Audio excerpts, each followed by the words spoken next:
வணக்கம் நண்பர்களே. இப்ப நம்ம தமிழ் சினிமாவுல நல்ல படங்கள் வர்றதே இல்லல்ல. நல்ல படங்கள் அப்படின்னு நான் சொல்றது, நெறைய தடவ பார்க்கணும். ஒரு படத்த 2, 3 தடவ பார்த்தாலும் அது நமக்கு போரே அடிக்கக்கூடாது. அப்படி ஒரு படம் தான் இப்ப நான் உங்களுக்கு சொல்லப் போறேன்.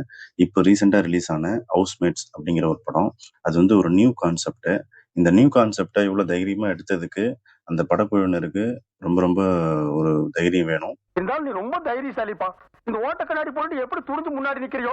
இது வந்து ஒரு சயின்டிஃபிக், ஹாரரு, எமோஷனல் டிராமா இந்த மாரி ஒரு பல விஷயங்கள் அந்த படத்துல இருக்கு. அந்த படத்த பத்தி பார்க்கலாம் வாங்க. போஸ்டர பார்த்த உடனே இது ஒரு ஹாரர் படம் அப்படின்னு நமக்கு நெனச்சிரும். ஃபர்ஸ்ட்டு நம்ம உள்ள போன உடனே ஒரு 2, 3 சீன்ஸ்ல இது வந்து ஹாரர் படம் மாரி தான் எடுத்திருப்பாங்க. ஆனா இதுல வந்து ஒரு எமோஷனல் விஷயம் வந்து கனெக்ட் ஆகும். அதுதான் இந்த படத்தோட ஹைலைட். கதை தொடங்கும்போது ஹீரோ, ஹீரோயினும் ஒரு நியூ மேரிட் கப்புள். அவங்க வந்து ஒரு ஃப்ளாட் வாங்குவாங்க. அந்த ஃப்ளாட்ல சில அமானுஷங்கள்லாம் நடக்கும்.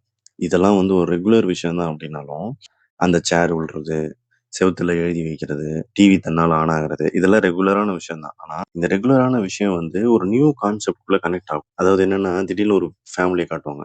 காளி வெங்கட் அண்ணன், வினோதினி அவங்க ஃபேமிலி. அவங்க ரெகுலரா அவங்களுடைய லைஃப்ல வாழ்ந்துட்டு இருப்பாங்க. இது என்னடா ஃபேமிலி அப்படின்ற மாரி நம்மளுக்கு இருக்கும்.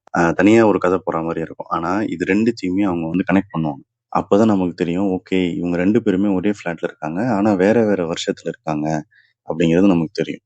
ஒரு கட்டத்துல என்னன்னா, ஹாரர்ல ஆரம்பிச்சு, அது வந்து ஒரு காமெடியா வந்து நமக்கு எடுத்துட்டு போவாங்க. அதனால இந்த படம் போறதே தெரியாது. என்னன்னா, இந்த படத்த எப்படி முடிக்கப் போறாங்க அப்படிங்கிற ஒரு சஸ்பென்ஸ் நமக்கே வந்துரும்.